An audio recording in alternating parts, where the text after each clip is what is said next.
I feel like space-wise that might not work. So you might just be able to, write down some ideas as your group. And I was trying to think about how to introduce this exercise, and then I listened to an episode of On Being with Krista Tippett. I don't know, you're getting like my list of favorite things to listen to. She's a great interviewer, and she just talks to wonderful people about the purpose of life and the big questions, why are we here? And so a couple weeks ago, her guests included Patrisse Cullors, who's one of the co-founders of Black Lives Matter, and Robert K. Ross, who does work with public health out in California. And they got into this fantastic conversation, and Robert Ross was talking about, in terms of the Black community in this country, there's a lot of research about trauma, there's a lot of research about the struggles and the difficulties, but there's not a lot of research about resilience. Right. It's not that it's not there, there's just not a lot of research. The stories are more about trauma and death.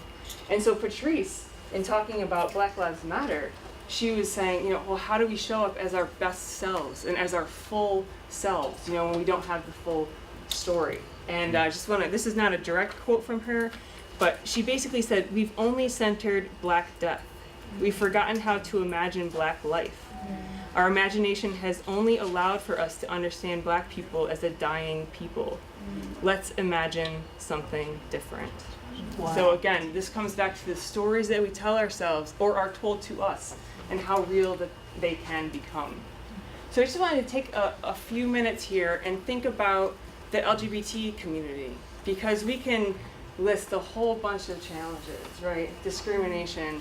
There's been a lot in this conference about the prison pipeline, lack of accommodation in housing, in employment, harassment.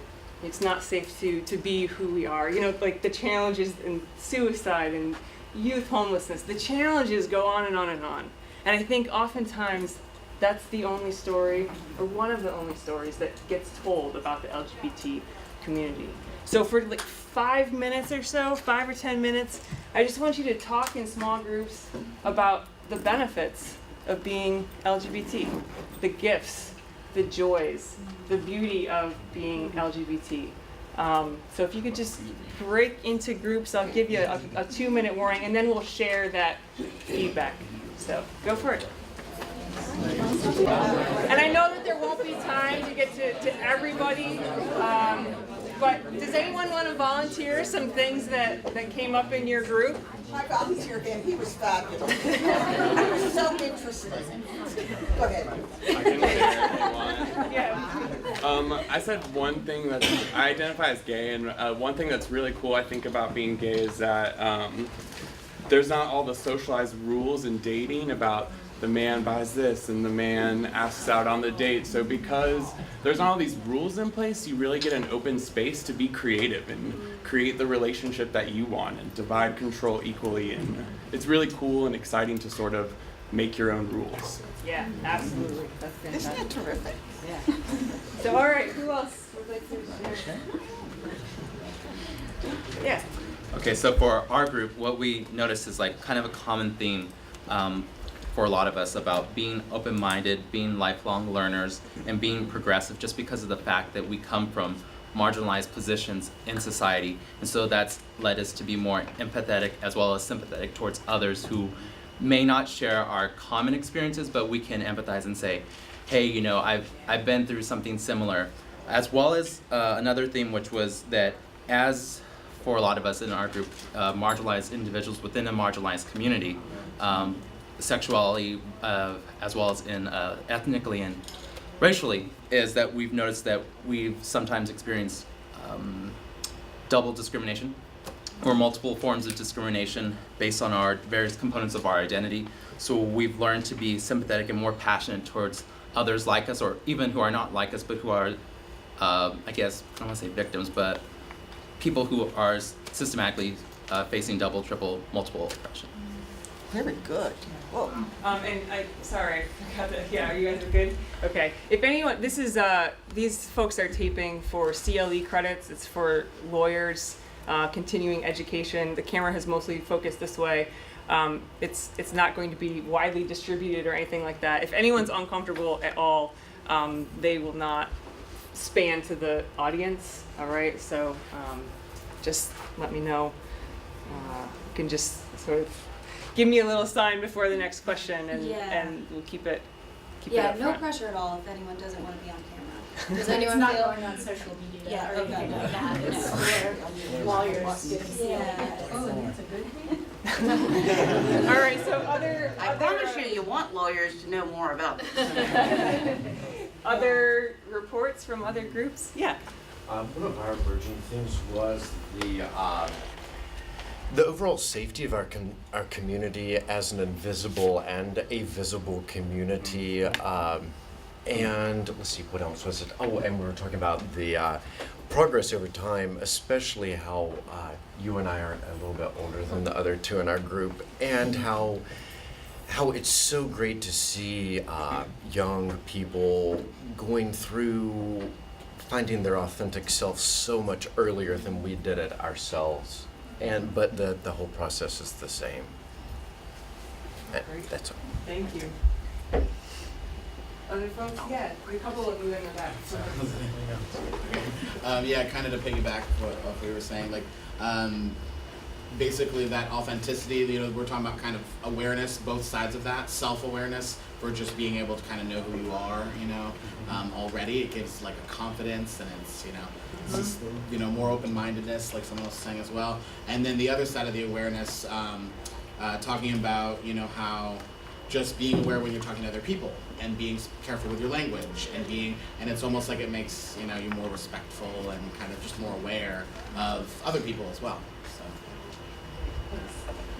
yeah, we talked about like mostly positive things, but we had like one kind of like negative thought that I'm kind of like constantly replaying in my head, so I kind of need to talk about it. Yeah. But it's like this like thought that we have like this like built-in kind of sense of cynicism or like negativity, just because we're so used to like being on the defense and so used to having to be ready to attack as a community, that we kind of go into situations a little bit always ready to like have to defend yourself even when you maybe you're going into a fine situation. Like it's just something that's going through my head. I'm trying to like analyze what that means. yeah, and that preparedness can kind of be like good we're in that. always prepared even when we don't need to be, and we can kind of push too hard. Is that? I don't know. I'm And thinking again, about it. and like you were just saying, it doesn't have to be a good thing or a bad thing. It can be a true thing, and depending on the situation that you're going into, sometimes it is an advantage, and other times you're happily surprised, right? Like I walk into a bathroom and no one says anything. That's great. Yeah. I was just going to kind of go off of that with our discussion. That really branched off being kind of more intentional with our language than the rest of society. Like for instance, going over pronouns, over our own pronouns, as well as asking other people their pronouns doesn't necessarily, like our intentionality for language usage doesn't really stop there. We are constantly thinking about like ways to make people feel included, ways to make people feel uncomfortable. And that's kind of how we branched into the aspect of being defensive, because when you're constantly taking that step back before saying something, sometimes you start to grow assumptions on like how the people are going to respond. So it's like one of those things where it's like us being more inclusive and more intentional, sometimes like that defensiveness is where that stems from. If that makes sense. Well, this isn't so much what we were talking about in our group, but I was thinking about your comment about kind of the like cynicism that can happen in the community, and I was thinking like one of the things that I think we as a community are really good at to kind of combat that is like we're so celebratory as a community, and that, you know, like we have our moments for, you know, I think about, you know, going to events for like Trans Day of Remembrance or something like that, you know, we're so often, so much that we have to deal with as a community is, you know, about silence and death, but at the same time, like we're very much a community that knows how to celebrate life. And then I guess related to that, what we were mostly talking about in our group was about how well we kind of form these great relationships with each other, and that because of all of those things that we face as a community, it's, you know, to have those moments where you meet someone and, you know, they're gay too, or they're trans too, or they're bisexual too, and they've had those kinds of experiences that, you know, that kind of binds us together. And, you know, we were talking about finding families within a community, and that you know, that's something we're very good at. Okay, for sure. I was just gonna sort of tag along to what was said in the back corner there with my other friends. And one of the things that happens if you have a certain degree of personal freedom and privilege, and you're not afraid of losing your job, and you're not threatened that you're going to lose your housing, and then you begin to like move through the world with a kind of like righteous boldness, right? And then you walk into like some hell pit of, you know, craziness, you know, stuff that you thought was like 2 or 3 decades behind you, and it's here in your face.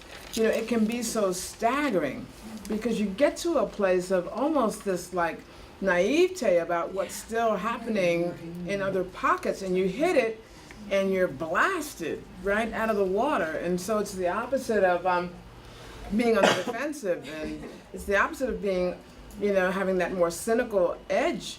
But then you walk into this like beehive and you're like, you know, so it's like I don't know how to sometimes even how to navigate that well. Right.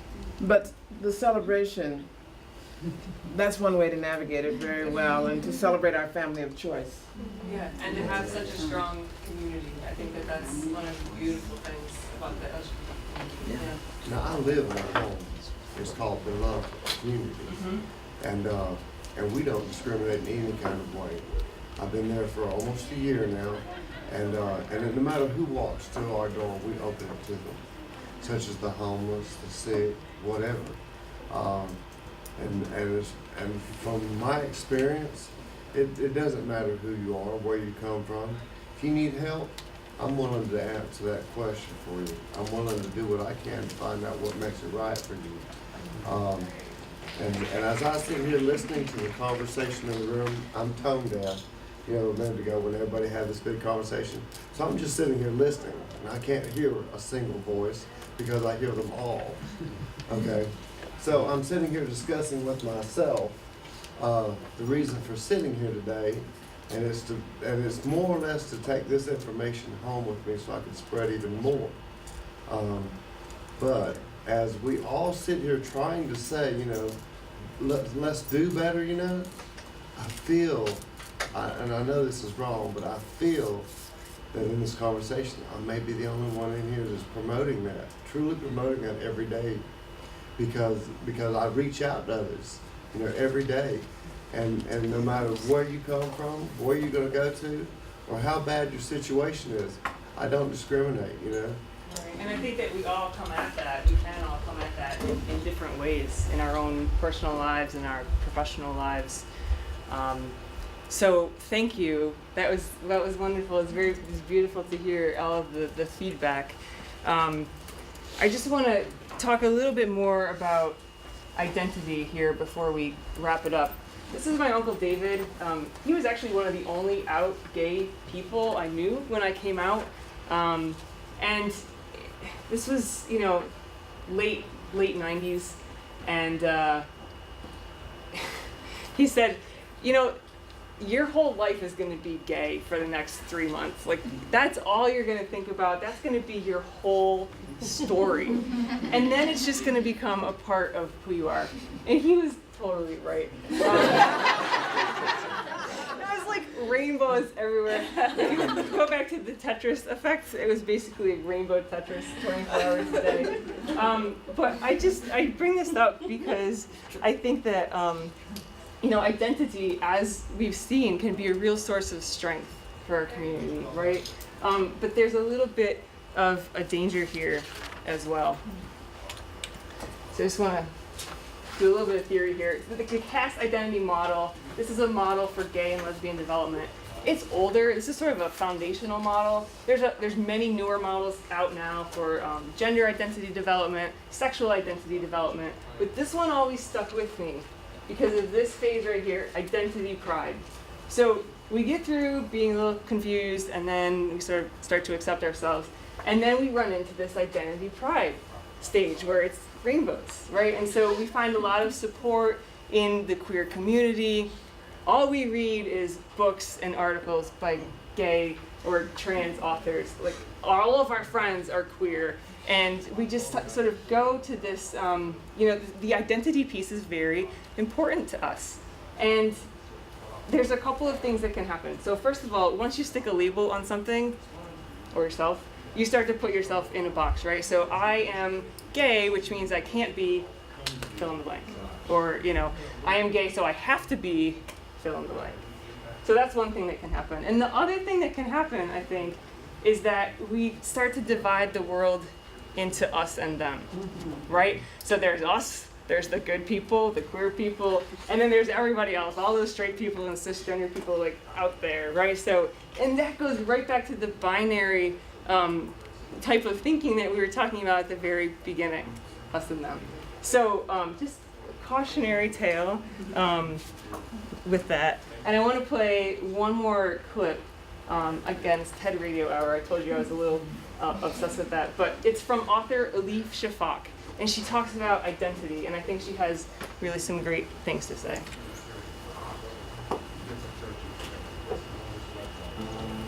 If someone were to say to you, what's your identity or your identities, what would you say? It's a question that I try to avoid, to be honest, because I'm not very happy with the word identity, at least the way it's being used. We always talk about identity, we fight for identity, sometimes we kill for identity, but why is that? Why can't we talk about belongings, multiple belongings? That's a beautiful sentiment. I love that phrase, multiple belongings. But I think, what she's getting at here, identities can be important, as we've noted. They can also be constraining, right? They can kind of cut us off from other people. And I want to continue. She's going to start talking now about what she's learned from her grandmother.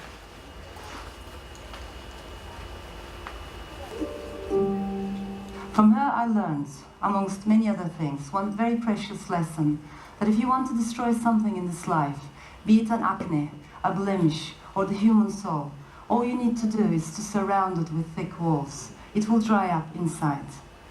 Now we all live in some kind of a social and cultural circle. We're born into a certain family, nation, class.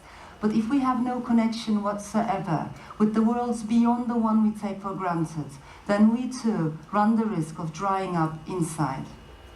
I love that idea that, we can actually become encircled by our identity, that it can be so stifling that something inside of us can die. Absolutely, it can reduce us, and maybe we won't be aware of this because we think it's natural, because we think it's the way things should be. So I just thought that was fascinating, especially at the end, again, coming back to this concept of what's natural, what's normal.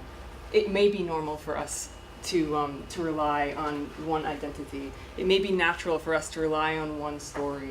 And I think that when we start to look at the world with a queer eye, we can really sort of tease out, okay, well that might be normal, but is that the story that we're going to tell about ourselves? Is that the story that we're going to tell about other people?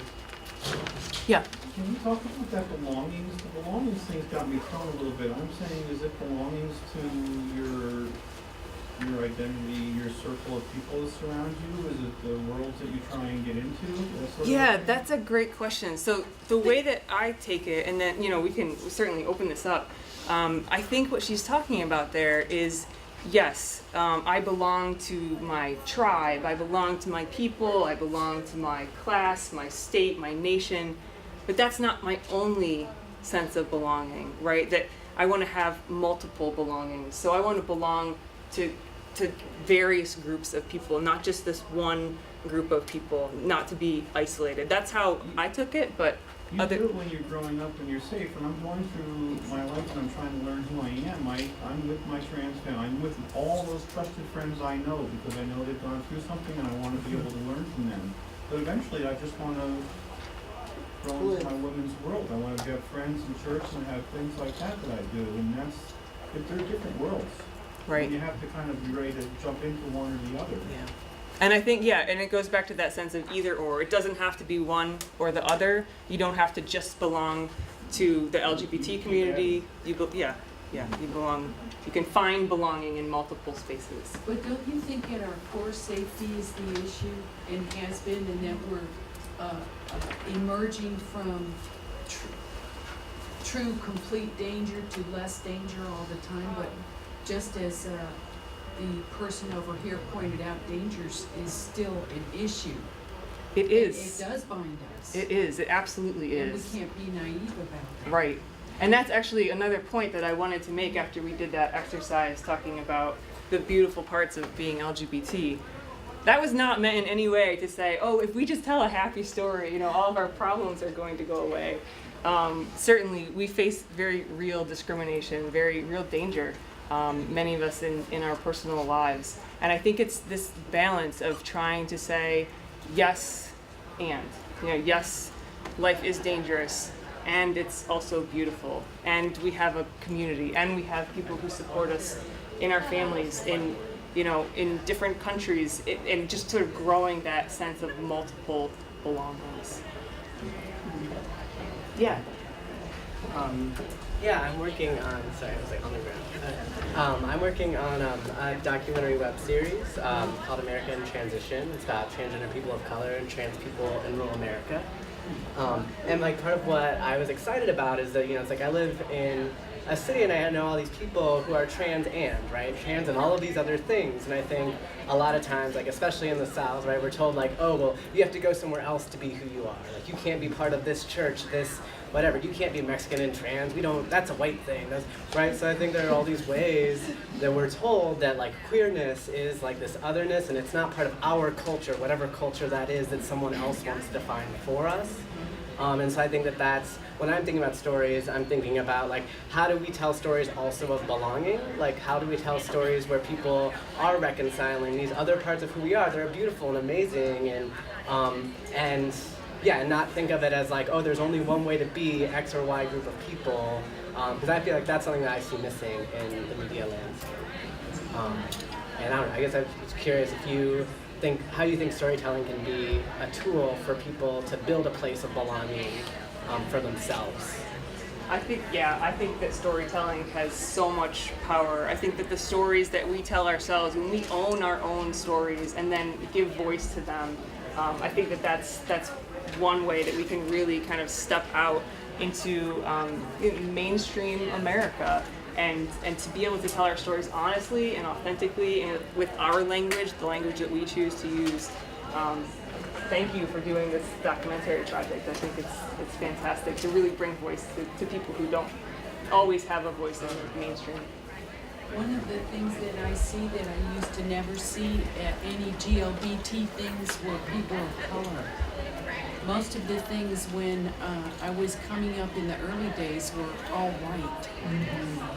And what I see happening, particularly at this conference, is, wow, how many kinds of different people do we have all pointed in the same direction? I've never seen this before, and I'm totally just knocked out. Yeah, I think that, you know, a lot of times when we think about the LGBT community, historically, we've often thought white. And so there may be a lot of reasons why people of color were not at conferences, because maybe they did not feel welcome necessarily with white people. I think that for a long time that was an issue, and I think it still is an issue. I think that we're starting to, you know, we as a community are starting to grow with issues of race and class. I think we still have a ways to go. Yeah. To kind of harp on what you were saying, or kind of like talk about it, as being like, yeah, like, I mean, obviously, I didn't know I am, like, but listen, yeah, that's real, and just to speak on my behalf, as a black person, right? Yeah, we deal with that because we feel like when we come to these spaces, you know, we're a race, right? Like, we're a race, we're not, you know what I'm saying? Like, a lot of the stuff we talk about, not talk about like real stuff that affects us. So how can we like, you know, sympathize and agree with folks if we don't see that in our real lives, if we don't see that in our everyday lives? So to harp on that, it's a real thing, and it happens, and it happening, you know, here and other conferences as well, where, you know, we feel like we're a race, we have to make our own thing, we have to make our own type of, you know, we have to make ourselves feel comfortable, right? You know, because we see a lot of folks that don't look like us, so we gotta immediately look at folks who look like us and try to create space for ourselves. Because generally speaking, there's no space for us, really.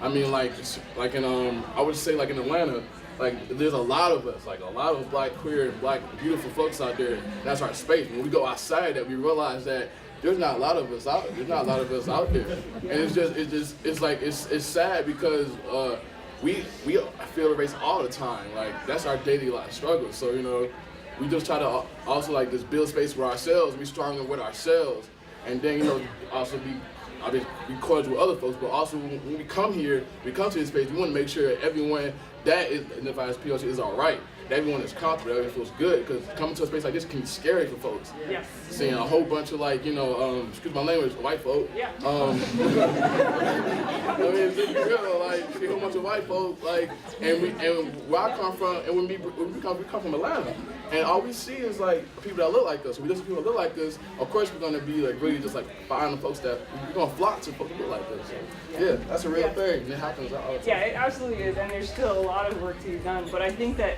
you know we're starting to see these intersections of race and class and gender and sexuality, and finding those common points where we are all in a similar struggle. And going back to I think what you said over here about. I think it was this group right here, having empathy, even if you haven't been through the experience that someone else has, having empathy and trying to understand where they're coming from based on your own experience of discrimination and oppression.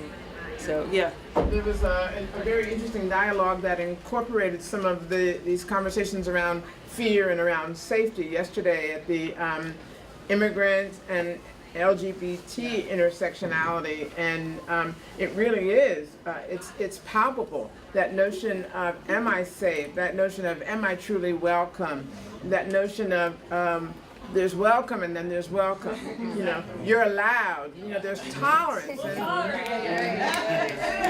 And so, you know, it's like, what does welcome mean to you, you know? But, you know, isms by any other name are isms. And so it really is about how do we continue to make the space safe and not continue to operate under the assumption that everyone knows they're safe. Very good. My friend Mary Jamis calls it, we need to promote a stance of guerrilla hospitality.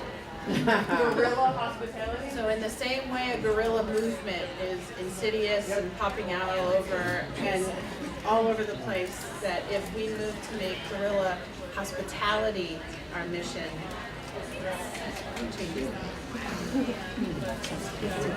All right, so I'll wrap up here, and then we can continue the conversation if you want. I'll just go to the end here. So just a few things to put on our to-do list. You know, I encourage all of us to find, develop, use our queer eyes, and again, not just with LGBT folks, right? So think critically about the beliefs we hold and the stories we tell about ourselves and others. You know, where do our beliefs and stories come from? Are they true? Are they complete? Are they whole? Do they need to be, you know, a little bit more complex? And encourage all of us to pay attention to language, ours and others, and how words can really change a story. And with this, if the words don't yet exist to describe our experience, try not to let that limit our stories. Think beyond the binary of us and them. And again, going back to Adichie, just beware of the danger of a single story. So thank you all so much.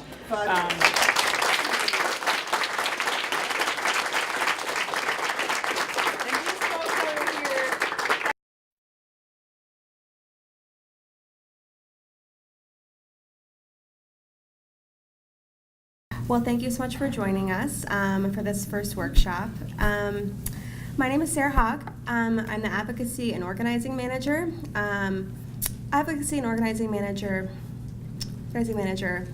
For Narrow Pro-Choice North Carolina. We're a statewide group, and I worked there for about 6 months. I graduated college, really scary, just a little under maybe 10 months ago, and I'm still figuring out like what the real world is like, so that's really new for me too.